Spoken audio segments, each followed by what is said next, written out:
misalnya di rumah sakit, di kasus dewasa ya, seringnya mungkin di bangsal kardio ataupun di bangsal tentang stroke gitu ya, neuro gitu. Biasanya perawat kan melakukan pemeriksaan tensi secara rutin, misalnya di jam 8, jam 12 sama jam 3. Nah, kita datang di jam 9. Jam 8 sudah habis diperiksa tensinya sama perawat, kita bisa pakai data yang itu. Kecuali di saat proses-proses tertentu yang kita butuh data vital sign saat itu juga. Misalnya ketika kita melakukan exercise gitu ya, kalau ada perubahan vital sign, nah kita bisa melakukan pengukuran ulang. Terutama di anak-anak, biasanya kalau di NICU, anak-anak atau neonatus itu dimasukkan ke dalam inkubator. Inkubator ini kan sudah canggih ya teman-teman ya. Kalau yang ini kan tidak ada monitornya, tapi biasanya kalau di NICU itu akan ada tambahan monitor. Monitor itu isinya tentang vital sign, dari tekanan darahnya, denyut nadinya, frekuensi pernafasannya, kemudian saturasi oksigen, itu semuanya sudah lengkap di monitor itu. Kita tinggal melihat untuk data pre ataupun juga sebagai evaluasi ketika kita melakukan suatu manuver, nanti ada perubahan terkait vital sign atau tidak gitu. Kemudian banyak lagi alat-alat lain yang tertancap atau ada di inkubator ini, bisa dengan selang infus, selang oksigen. Ini di bawah ini ada kayak tabung oksigennya itu. Ini versi inkubator yang versi mobile kalau nggak salah teman-teman. Jadi ini bisa menyimpan daya sehingga bisa dibawa dalam perjalanan. Maka di bawahnya itu ada alat ada kayak tempat untuk menaruh tabung oksigennya. Ini juga sudah ada di situ. Maka nggak terlalu lengkap seperti yang di NICU. Di NICU kan ada kayak tadi monitornya dan lain sebagainya. Nah itu. Kemudian kita mulai masuk ke intervensinya ya.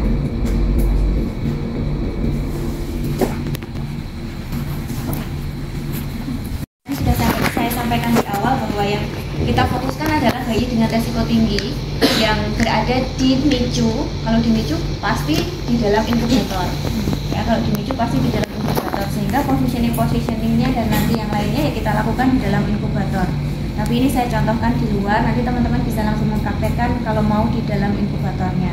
Yang pertama adalah positioning. Nah, positioning ini bisa kita lakukan di beberapa posisi.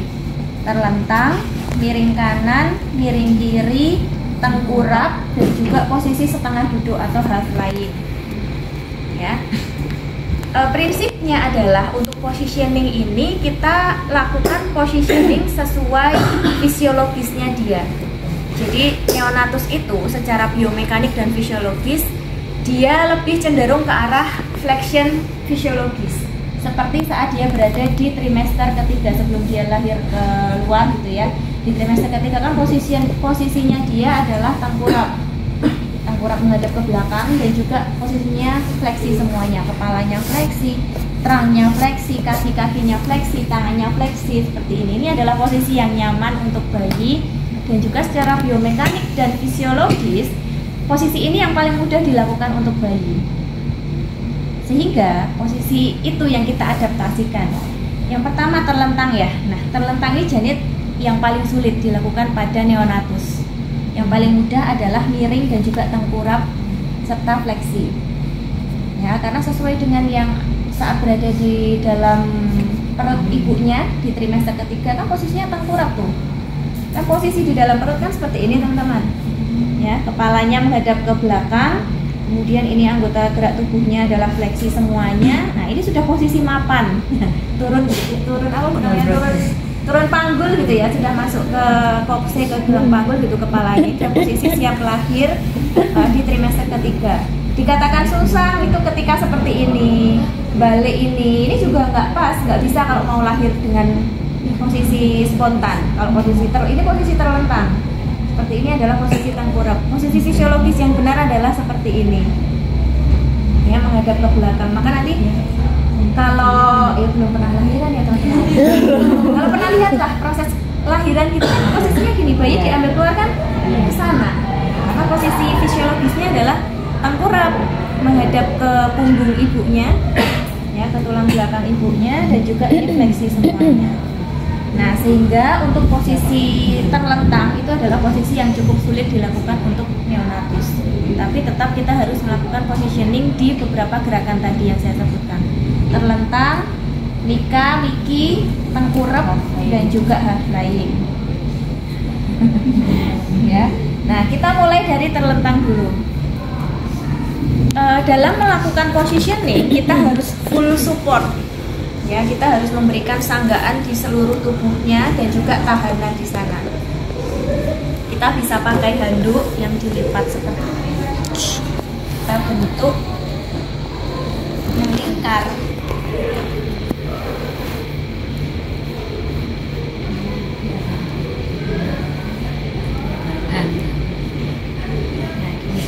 Ini adalah posisi terlentang. Apa saja yang harus diperhatikan? Satu, dia harus midline.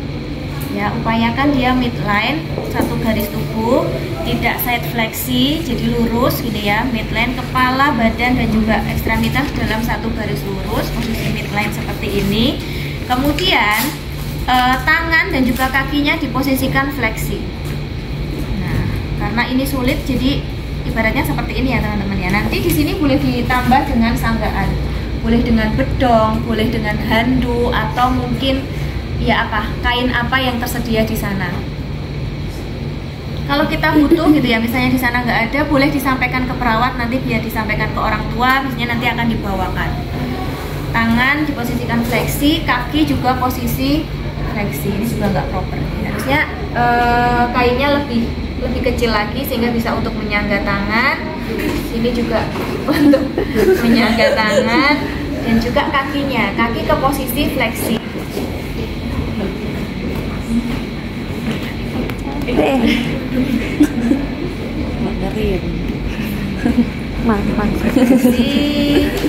Kakinya juga posisi fleksi.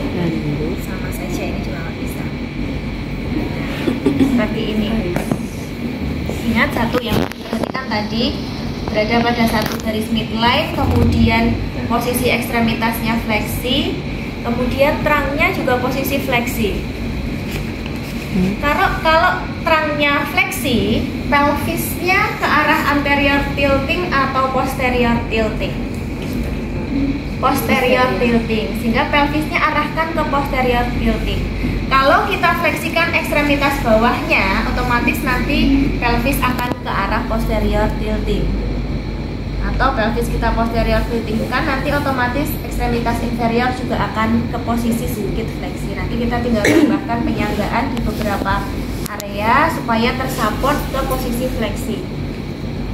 Di midline, kemudian fleksi ekstremitas, fleksi trunk, dan juga posterior tilting pada pelvisnya. Kemudian kita juga bisa posisikan ke miring kanan dan juga miring kiri. Sama seperti orang dewasa kalau tidur, jika posisi miring ya, pastikan di antara kaki kanan dan juga kaki kiri ada penahannya. Ada kain untuk menahan, kain yang agak kecil, ini enggak ada di sini. Kain untuk menahan di sini, kemudian tangan juga sama, nanti diberikan seperti memeluk guling gitu ya, guling kecil. Bisa pakai gulungan kain, dibikin seperti guling supaya dia posisinya adalah seperti ini.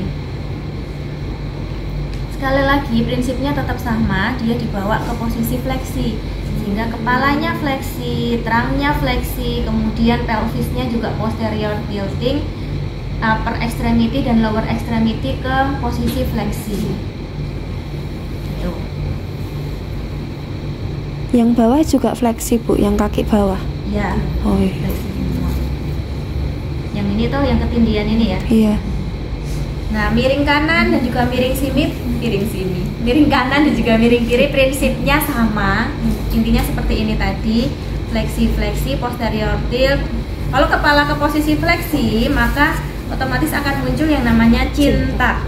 Nah, cinta itu juga penting karena untuk mengaktifasi otot-otot di fleksornya. Tuh yang penting tuh cinta. Tuh ya.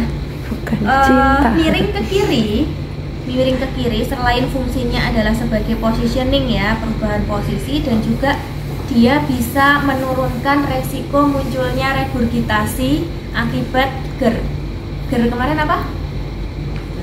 Gastro, penyakit lambung, gastroesophagus reflux. Jadi reflux yang terjadi ketika kontrol katup di antara esophagus dan juga gasternya belum cukup oke, akan terjadi reflux. Makanan yang sudah masuk ke gaster akan bisa naik lagi ke esophagus. Maka bayi di awal-awal itu kan sering kumo, sering muntah. Nah, itu karena gastroesophageal refluxnya masih belum oke di sana. Nah, latihan miring ke kiri ini juga bisa untuk menurunkan resiko meningkatnya GER itu tadi. Miring ke kiri, kemudian miring ke kanan. Miring ke kanan juga sama. Nah, nanti ketika kita mau memposisikan dari terlentang ke miring, tangan kita harus kita perhatikan bahwa yang kita sangga adalah area kepala, shoulder, dan juga pelvisnya. Yang penting adalah di area sana, kepala dan juga shouldernya, kemudian pelvisnya, baru kita miringkan. Jangan langsung tangannya dibawa ke sana. Jadi harus kita support dulu kepala, shoulder, dan juga pelvisnya, gini ya, terus kita miringkan. Begitu pula dari miring ke kiri, kemudian kita pindah miring ke kanan juga sama. Kita support kepala, shoulder, dan juga pelvisnya.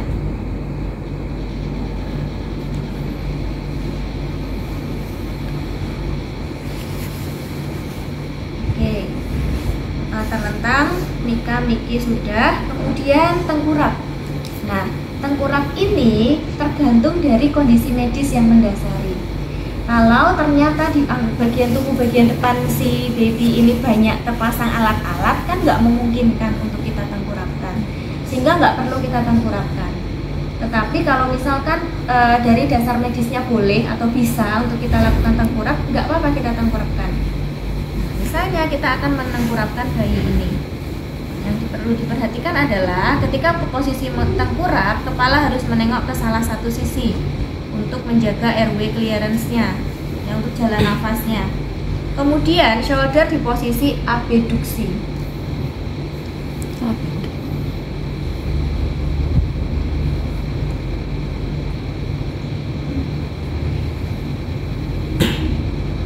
Kalau kita posisikan abduksi, maka yang terjadi nanti kan anak akan seperti ini ketika tengkurap. Ya, shouldernya abduksi, kemudian tetap sama, pelvis dibawa posterior tilting. Bagaimana supaya pelvis bisa posterior tilting? Maka kita sangga memakai gulungan kain atau gulungan kain aja ya. Handuk kan biasanya terlalu tebal. Kain di depan pelvisnya, sehingga nanti akan terjadi sedikit posterior tilting, ada jaraknya gitu di sini. Ini karena ada sanggaan kainnya di sini. Ya. Kemudian ekstremitas lower, ekstremitas uppernya, tadi kalau uppernya abduksi, lowernya ke posisi fleksi.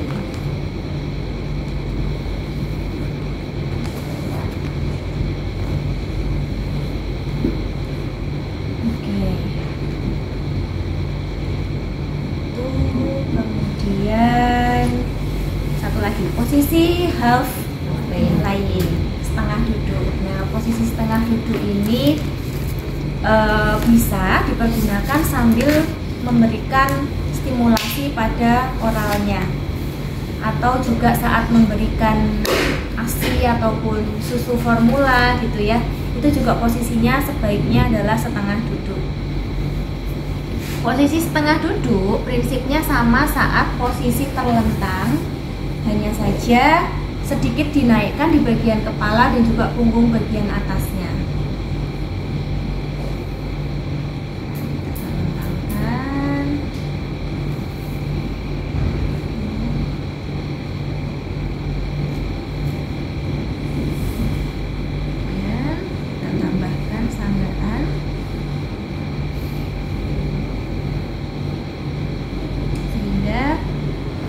Baby di posisi setengah duduk.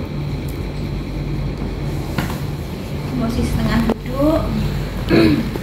Di posisi setengah duduk yang diperhatikan sama seperti saat posisi terlentang tadi, yaitu apa? Midline, kepalanya. Ya, midline kan tidak fleksi. Kemudian kepalanya ke arah fleksi, terangnya juga fleksi, pelvisnya posterior tilt, ekstremitasnya ke arah fleksi.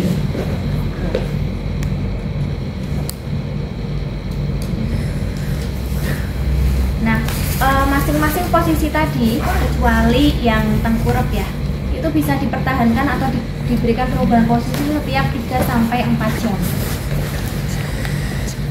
Nah, memungkinkan nggak kita visit ke NICU 3 sampai 4 jam sekali dalam sehari? Kan enggak. Nah, maka pentingnya komunikasi ke perawatnya. Kita jalin komunikasi supaya nanti bisa dibantu untuk melakukan positioning itu tadi. Jadi kita ajarkan nanti posisinya adalah seperti ini. Ya upayakan itu tadi 3 sampai 4 jam dilakukan perubahan posisi atau perpindahan posisi.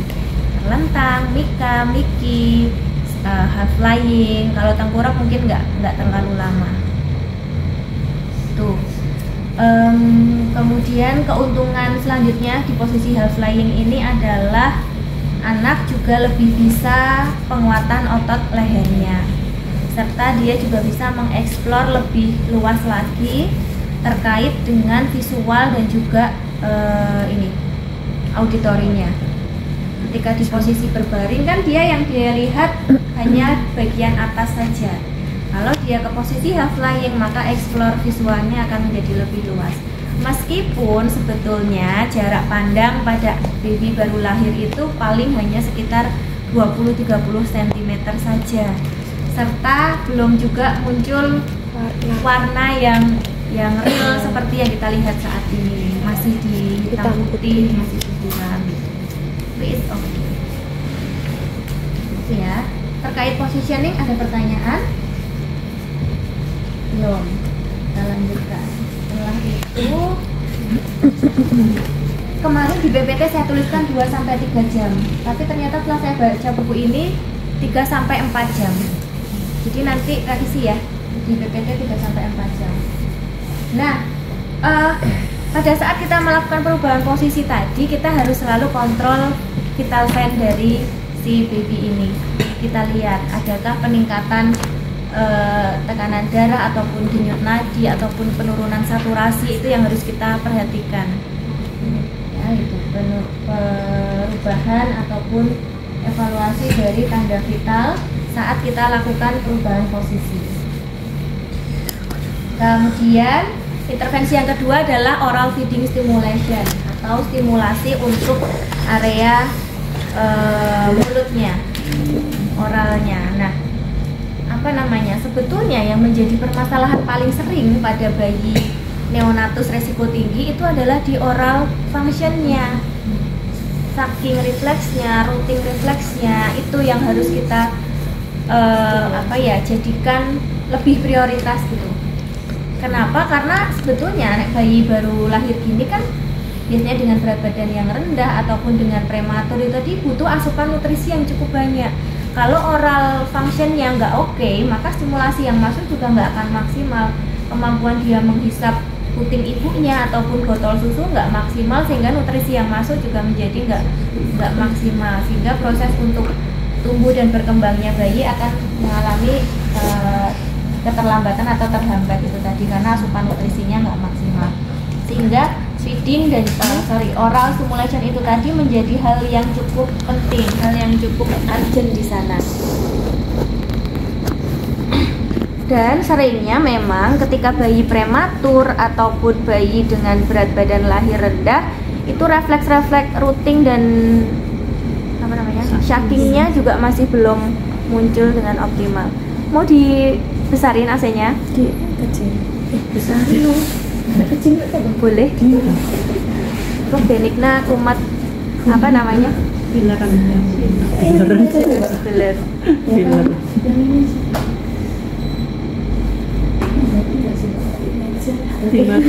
Ya, oke. Nah, untuk oral stimulation kita bisa pakai dua cara, non nutritive stimulation dan juga nutritive stimulation. Bedanya apa sih? Nutritive sucking atau nutritive stimulation itu dengan nutrisi, ada asupan nutrisi yang masuk. Tapi kalau non nutritif berarti tidak ada asupan yang masuk. Nah, kalau non itu kita bisa gunakan alat-alat yang memang ya nggak menyimpan susu ataupun cairan di sana. Misalnya kita bisa pakai empeng gitu ya, itu bisa. Atau kita bisa pakai secara natural kita pakai tangannya si anak ini, kita dekatkan, kita simulasi dekatkan ke area bibirnya. Nah, kita dekatkan ke bibirnya.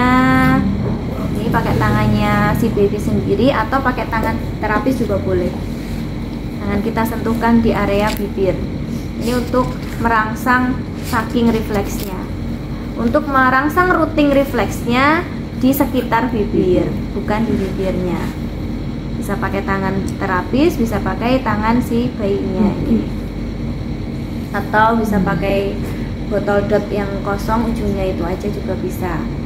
Kalau mau pakai yang nutritif sucking ya pakai dot yang ada isinya, atau saat menghisap langsung dari puting ibunya.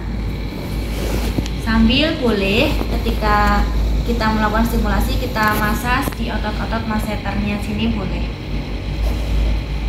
Kita masas perlahan saja.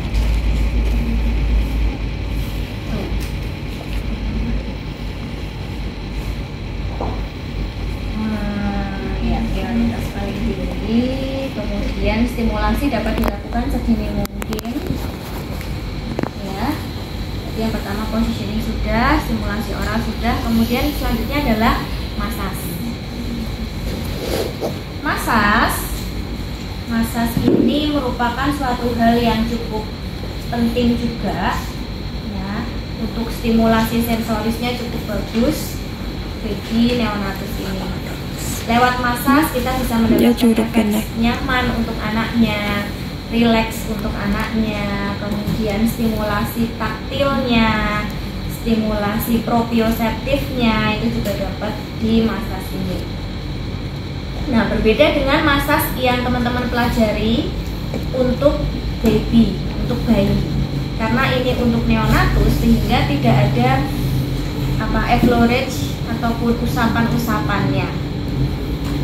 Prinsipnya gini, kita harus perlahan-lahan, ada tahapan-tahapannya. Jangan langsung seperti kalau kita mau masas bayi gitu ya. Kalau kita mau masas bayi kan ya sudah, kita buka bajunya, kemudian kita pegang kakinya, kita masas seperti ini gitu.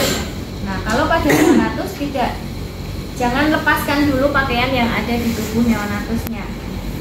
Yang pertama kita lakukan adalah kita gosokkan atau kita stimulasikan menggunakan handuk boleh, atau pakaian yang dipakai oleh si anak ya. Biasanya sih ya nggak pakai baju ya kalau masih neonatus ya, kita bisa pakai handuk gitu ya. Jadi kita balut dulu seluruh tubuh dari si bayi ini.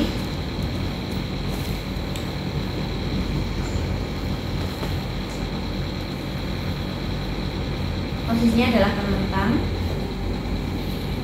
Kita balut menggunakan handuk seperti ini. Kemudian kita gosok-gosokkan dulu antara handuk dengan kulit si bayi. Jadi jangan langsung pakai tangan kita.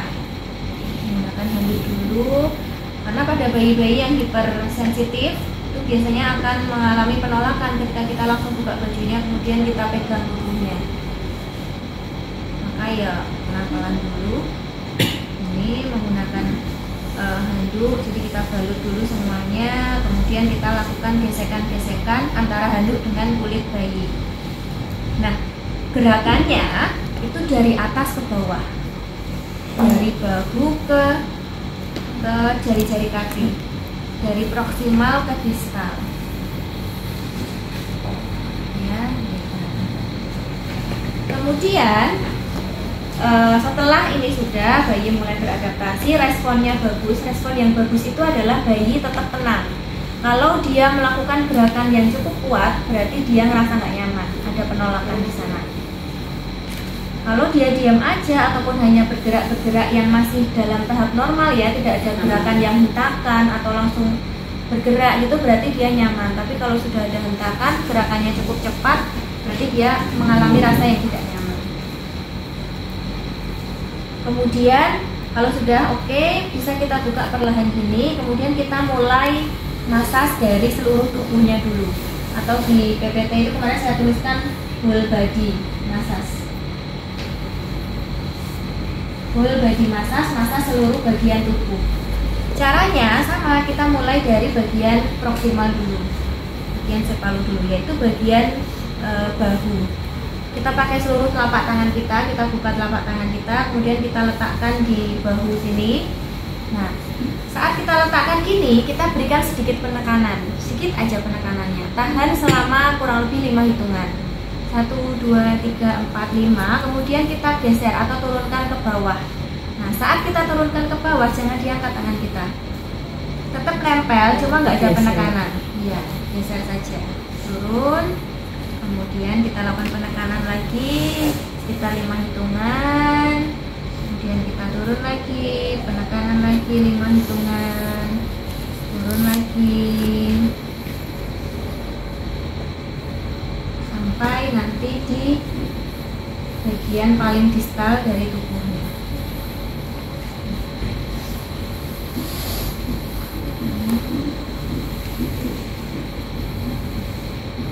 Tuh, ini massage untuk berbody. Bisa kita ulangi lagi 2-3 kali. Ya, untuk berbody. Nah, kalau sudah, baru ke limb atau ke ekstremitasnya. Ke ekstremitas juga sama, kita mulai dari bagian atas gitu. Jadi kalau ekstremitas atas ya kita mulai dari shoulder dulu, kalau ekstremitas bawah kita mulai dari area pelvic, hip dulu. Kita bisa pakai 2 tangan langsung di kedua ekstremitas atau satu-satu. Nah, ini juga kita perlu perhatikan. Sebaiknya sih kita tutup bagian tubuh lain yang memang tidak akan kita lakukan massage. Kita mau di tangan kanan dulu, ya sudah, yang terbuka hanya tangan kanan saja.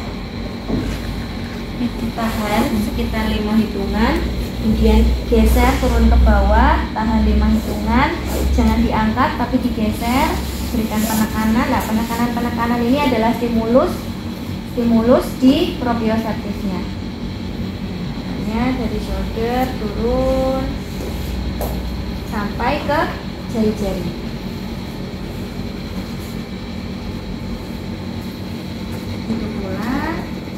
Di lower extremity, dari paha, hip yang turun lagi,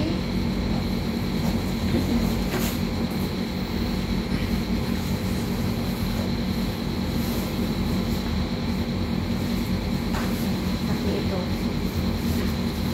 Posisinya adalah posisi terlentang saja.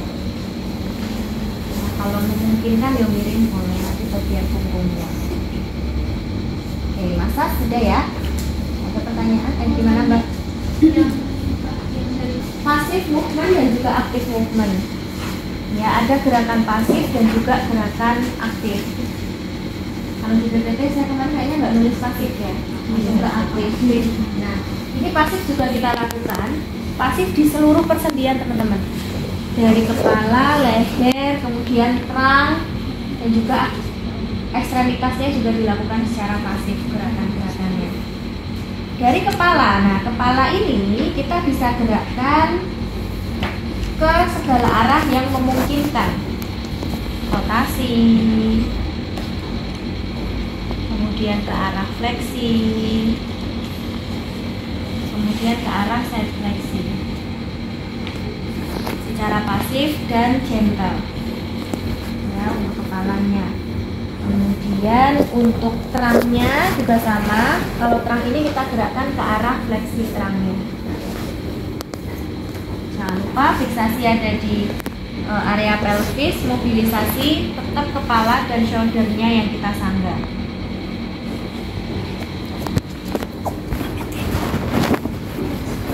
Kemudian kepala sudah, trang sudah. Nah, kita gerakkan untuk ekstremitasnya. Ekstremitasnya dari shoulder dulu ke arah fleksi, ekstensi. Kemudian di elbow-nya juga sama, fleksi, ekstensi. Wrist-nya juga sama, fleksi, ekstensi, dan juga jari-jarinya. Setiap jari-jarinya kalau memungkinkan ya satu-satu, kalau tidak bisa langsung ke 4 jarinya. Kemudian jempolnya, biasanya jempolnya sendiri, 4 jari-jarinya digerakkan secara pasif. Nah, teman-teman harus diperhatikan bahwa ketika melakukan passive movement ini, terutama di persendian area distal, mulai dari wrist dan juga jari-jari tangan, ankle dan jari-jari kaki, pada neonatus itu masih terlalu lunak dan juga instabil. Nah, ditakutkan nanti malah terjadi cedera, sehingga harus perlahan sekali dan juga harus hati-hati di area distal ekstremitasnya. Begitu pula pada lower extremity-nya, mulai dari hip-nya, kemudian untuk lower extremity sebetulnya lebih mudah karena kita bisa langsung semua persendiannya. Hip-nya langsung kita fleksikan sehingga hip-nya kena, knee-nya kena, ankle-nya kena. Nanti tinggal jari-jari kakinya yang bisa kita detailkan. Itu untuk pasifnya ya, sehingga pasif exercise-nya, pasif from exercise dari leher, kemudian trunk, kemudian ekstremitas atas, ekstremitas bawah, mulai dari bagian proksimal baru ke distal. Dan ingat, ketika kita sampai di bagian distal, tolong lebih berhati-hati karena apa? Tadi persendiannya masih instabil. Untuk gerak pasif seperti itu. Kemudian untuk gerak aktif sebetulnya prinsipnya hampir sama seperti positioning tadi. Jadi kita masih memberikan asisted atau bantuan sedikit gerakan supaya anak mau menggerakkan tangannya, mau menggerakkan kakinya. Misalnya ketika kita dorong ke sana, biasanya nanti akan ada refleks menendang. Pada tangan juga sama, kita arahkan tangannya menuju ke mulutnya, menuju ke hidungnya, seperti itu.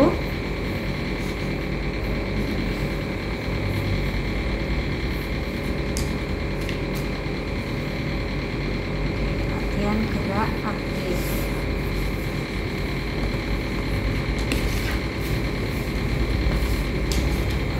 Fasilitasi gerak aktif dari gerakan oralnya, kemudian gerakan wajahnya, tangan ke mulut, dan juga menendang. Untuk yang gerakan-gerakan wajah ini yang penting adalah otot-otot area frontalis dan juga masseternya. Frontalis dan juga masseternya. Frontalis area dahinya, kemudian masseter bisa kita lakukan fasilitasi gerakan di otot-otot masseter. Kemudian gerak pasif aktif sudah lah, ini multisensory stimulation yang teman-teman sudah pelajari bahwa sensoris itu kan ada 7. Nah, ke-7 sensoris itu bisa kita lakukan stimulasi teman-teman. Di dalam NICU, apalagi di dalam inkubator, dalam NICU itu biasanya bayi terpapar overstimulasi. Baik itu dari visualnya, karena di sana pencahayaannya kan terlalu over. Kadang-kadang pagi, siang, malam tuh sama terus. Padahal seharusnya kan kita bisa mengenalkan ini pagi, kalau malam gitu ya, malam lebih gelap, kalau pagi siang akan lebih terang gitu. Kita bisa memberikan simulasi itu. Tapi biasanya kalau di ruang NICU, di dalam inkubator kan sama terus. Nah, itu kan menjadikan input sensoris terutama di visual anak menjadi kurang optimal. Nah, itu bisa kita berikan misalnya edukasi untuk bisa ditutupkan matanya supaya cahayanya tidak terlalu overstimulasi. Apalagi kalau inkubatornya letaknya di bawah lampu gitu. Nah, pasti anaknya juga merasa sangat-sangat overstimulasi di sensoris visualnya. Nah, kemudian kita juga bisa memberikan edukasi ke orang tuanya melalui ketika orang tuanya datang berkunjung gitu ya, atau mungkin perawatnya ketika ingin melakukan tindakan, ajaklah bayi sambil berbicara dan dekatkan wajah kita ke bayi supaya dia bisa melihat wajah orang, itu kan sebagai stimulus visualnya. Dekatkan matanya melihat ke kita, kadang-kadang kita gerakkan wajah kita supaya dia, harapannya nanti matanya akan mengikuti perubahan gerakan itu. Kemudian yang selanjutnya adalah terkait auditorinya. Nah, di dalam NICU, di dalam ICU deh, itu kan banyak suara-suara ya, suara monitor, suara perawat ngobrol, atau mungkin suara-suara yang lainnya yang sebetulnya itu mengganggu bagi si bayi. bayi itu neonatus ya, neonatus itu maksimal 45 desibel. Kalau di atas 45 desibel, yaitu termasuk yang over stimulus, over input sensorisnya di sana. Sehingga kita juga bisa memberikan edukasi dan juga komunikasi ke rekan profesi yang lain, entah itu ke perawat atau ke orang tua saat berkunjung itu tadi. Jadi ketika berbicara mungkin jangan terlalu keras, gitu ya. Terus juga monitornya mungkin bisa suaranya sedikit dikecilkan supaya tidak memberikan paparan overstimulasi di auditori bayi. Karena batas maksimalnya 45 desibel. Suara-suara di ICU, suara monitor, inkubator, suara orang ngomong itu di atas 50 desibel. Sehingga sebetulnya kalau dalam inkubator pun lebih sedikit tertolong ya, karena tertutup dengan itu bahan di inkubator itu. Tapi juga perlu saja kita lakukan edukasi untuk rekan profesi yang lain maupun ke orang tua. Kemudian kalau untuk penciuman dan juga pembauan, penciuman dan juga pengecapan, itu stimulasinya kita bisa lewat dari proses feeding atau proses minum susunya itu. Susu dan juga ASI itu kan ada bau yang muncul di sana, dan juga proses pengecapan, menelan itu juga sudah masuk ke oral feeding stimulation itu tadi. Kemudian kalau stimulasi taktil dan juga proprioseptif melalui sentuhan dan juga penekanan di tiap-tiap persendian. Maka tadi selain ada sentuhan saat kita melakukan masas, ada penekanan di setiap area-area itu tadi. Yang tujuannya sentuhan untuk stimulasi taktil, penekanan untuk stimulasi proprioseptifnya.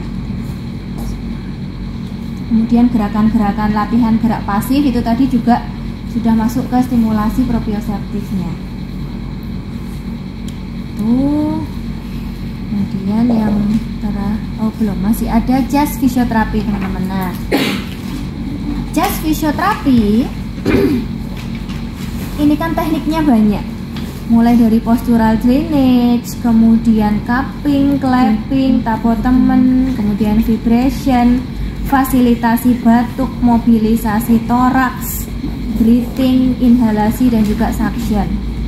Nah, beberapa hal yang bisa kita lakukan adalah postural drainage bisa kita lakukan ya, dengan ketentuan-ketentuan yang sebelumnya sudah kita lakukan assessment dulu, di mana sih letak dominan mukusnya, sehingga postural drainage mana yang harus kita ambil.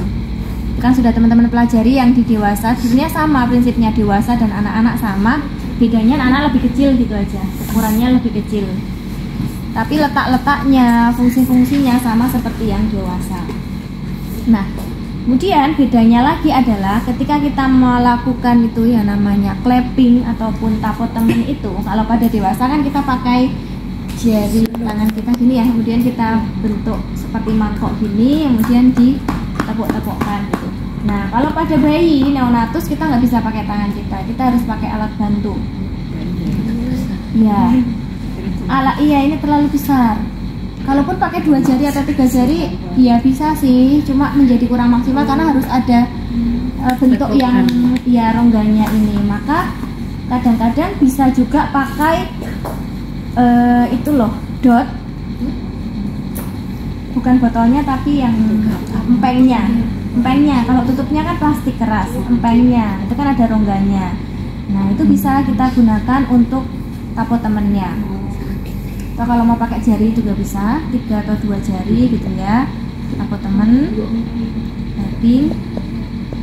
Dan saya juga pernah lihat itu pakai balon teman-teman, balon kecil gitu ya, balon yang kecil itu misalnya beauty blender balon gini ya, kemudian kita tepuk-tepukkan ini.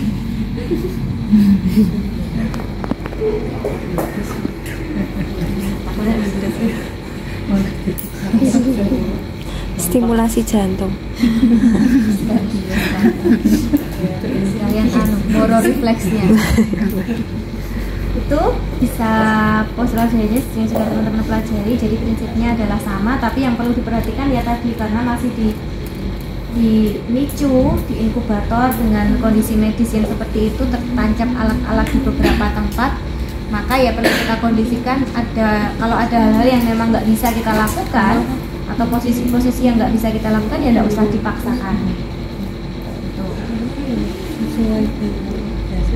Kemudian tadi untuk tapotemen kita bisa pakai alat bantu. Kemudian untuk fasilitasi batuk. Nah, kalau pada anak-anak fasilitasi batuk kan belum bisa. Nah, kita sebenarnya bisa memberikan suatu manuver. Tapi kalau manuver ini tuh seringnya dipakai pada bayi atau anak-anak yang memang kemampuan kognitifnya belum bagus. Tapi kalau pada neonatus saya belum baca. Tapi kalau saya bacanya yang di bukunya Teklin itu pada bayi, pada anak-anak itu kita berikan manuver atau penekanan di trakeanya. Trakea bagian dekat dengan insisura jugularis. Kita berikan sedikit penekanan gini, nanti dia akan refleks untuk mengeluarkan mukusnya. Dan prinsipnya adalah dalam pembersihan jalur nafas. Selamat datang Mas Syakur. Dalam pembersihan jalan nafas itu kan kita ingin mengeluarkan mukus yang ada di saluran pernafasan bagian bawah keluar gitu ya, harapannya dia bisa keluar. Si postural drainage ditambah tapotemen dan juga vibration, tadi vibrationnya belum ya. Postural drainage ditambah dengan tapotemen dan vibration itu kan tujuannya untuk mengeluarkan mukus sampai ke saluran nafas bagian atas. Belum keluar kan dia. Nah, untuk bisa keluar kan kalau dewasa pakai refleks batuk. Kalau anak-anak bisa dengan sucking nih, pakai alat sucking dengan selang yang dimasukkan itu untuk menyedot mukusnya, atau dengan refleks batuk itu tadi. Fisioterapi sudah memang agak jarang sih untuk melakukan sucking ini, tapi di beberapa rumah sakit besar memang ada fisioterapis yang melakukan sucking. Nah, sucking ini menyedot mukus ataupun benda-benda asing yang memang seharusnya nggak ada di saluran pernafasan, tapi ketika dia sudah ada di saluran pernafasan bagian atas. Nah, untuk membuat dia dari bawah ke atas, kita pakai tadi postural drainage dan juga ditambahkan tapotemen dan juga vibrasi. Chest fisioterapi itu prinsip keseluruhannya. Di dalam chest fisioterapi itu meliputi postural drainage, tapotemen, vibrasi, mobilisasi toraks, kemudian suction, refleks batuk itu masuk ke dalam chest fisioterapi. Nah, prinsip dari chest fisioterapi tadi adalah untuk pembersihan jalan nafas. Si postural drainage ditambah tapotemen dan juga vibration, ya misalnya ada penumpukan mukus di area lobus bawah, lobus atas saja, lobus atas paru bagian anterior. Maka posisinya kan tiduran terlentang, sedikit high flying ya. Nah, di posisi postural drainage yang seperti ini kita tambahkan tapotemen tadi dan juga vibrasi. Tapotemen dan vibrasi ini yang fungsinya untuk merontokkan atau membawa si mukus-mukus tadi supaya keluar dari saluran nafas bagian bawah, supaya dia bisa naik ke saluran nafas bagian atas. Kalau sudah ke atas bisa dikeluarkan itu dengan sucking, disedot gini ya, atau juga dengan refleks batuk. Nah, kalau pada anak-anak sebetulnya kadang-kadang dia ya ini nggak bicara di neonatus. Kadang-kadang pada anak-anak itu sudah bisa keluar tapi ditelan lagi, tidak dikeluarkan gitu ya, tapi ditelan lagi. Itu juga nggak apa-apa, karena kalau ditelan kan nggak masuk ke saluran nafas, maksudnya ke saluran pencernaan. Nanti akan dikeluarkan melalui BAB-nya, prosesnya. Chest fisioterapi. Kemudian mobilisasi toraks. Nah, mobilisasi toraks ini fungsi utamanya adalah meningkatkan pengembangan sangkar toraksnya.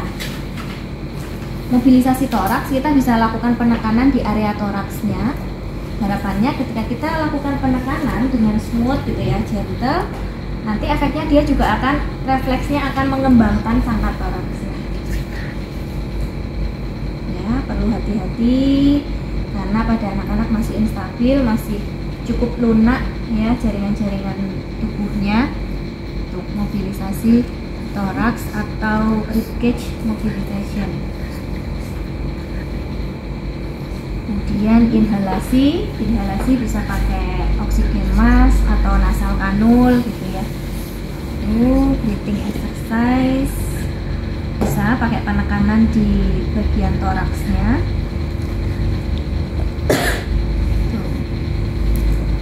Kemudian yang terakhir adalah parent-infant interaction, atau konsepnya adalah family center care, yang tadi sebenarnya sudah saya singgung sedikit-sedikit tentang edukasi ke orang tuanya atau pengasuhnya, apa-apa saja yang bisa diupayakan untuk menunjang perkembangan si neonatus ini, baik itu dari positioningnya, dari cara menyusuinya, dari cara memberikan stimulus-stimulusnya, mungkin massage itu juga bisa, dan lain sebagainya.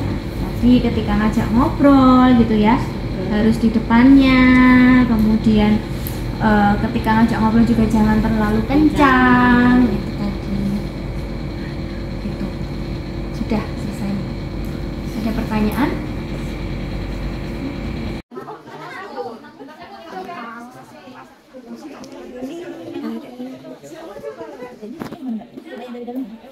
Di sini kayaknya bisa ya. Ini kuncinya. Nah, ini nih tadi.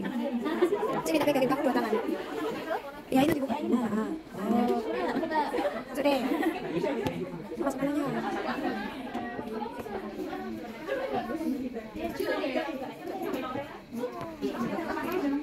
Tadi lehernya ya. Lehernya fleksi. Gimana caranya, Mbak? Kalau bayi asli tuh? Ya, ya gitu.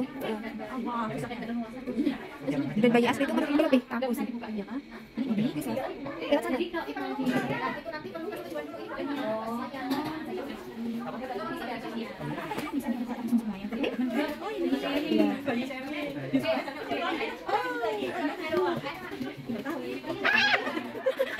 Insiden. Dingin. Infeksiin dia. Infeksi penyangga. Oh, penyangga sih. Lagi tadi yang bagian bawahnya ini kan. Aku takut ya ini. Ini mungkin nantinya nggak bisa. Biar ini kita kan udah ekstensi banget. Iya, nanti ini Mbak. Tapi jatuhnya kayak gitu. Terus kalau miring kanan kiri ini ininya ini di panggul.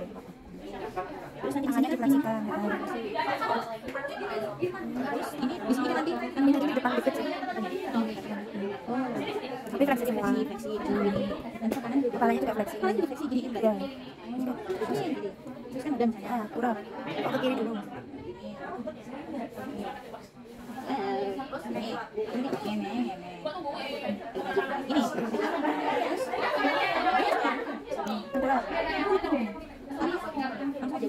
Gak bisa kayak gitu, kena tanganmu. Aku sana tadi. Bisa, emang bisa digulung kayak gitu. Bingung Mbak, gimana? Nanti sebelah tangannya. Wale lah ya, habis makas. Nah ini ya, tadi kayaknya bagian perut di bawah. Oh iya, ganjil ya. Tadi ganjil. Tapi apa dada ya? Ini apa? Saya bukan pelvis. Oh, nanti dia pasti ya. Ininya tetap ini. Ya. Nah. Oh, adik. Terus orang